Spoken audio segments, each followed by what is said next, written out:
The war between Jim Carrey and Fox News continues. Carrey released a statement on Friday blasting the conservative news network after Greg Gutfeld, a Fox News personality, called Carrey, quote, the most pathetic tool on the face of the earth. Gutfeld was angered by Carrey's recent anti-gun lobby video, Cold Dead Hand, produced in conjunction with Funny or Die. In his statement, Jim Carrey said, I'll just say this. In my opinion, Fox News, that is not a type error, Fox News is a last resort for kinda, sorta, almost journalists whose options have been severely limited by their extreme and intolerant views. A media colostomy bag that has begun to burst at the seams and should be emptied before it becomes a public health issue. You can read the full statement in the article, which is in our resource well below.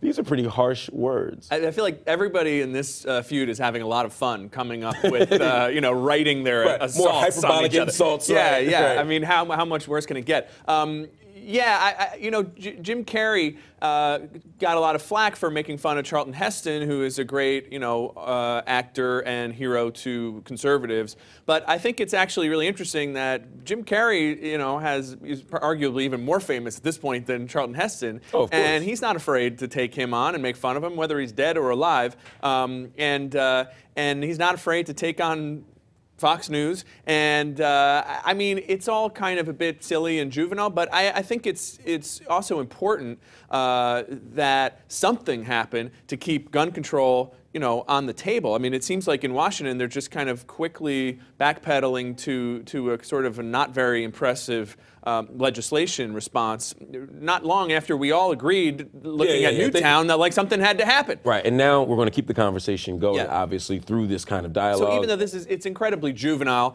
but that's what it's about, right? I mean, Jim Carrey's not known for gravitas, and Greg Gutfeld is. I mean, Greg's a friend of mine. Greg's hilarious, and he's also, having fun with this. And I think it'll be a good way to keep ratings up for both people, but also, maybe to keep a serious gun control conversation going.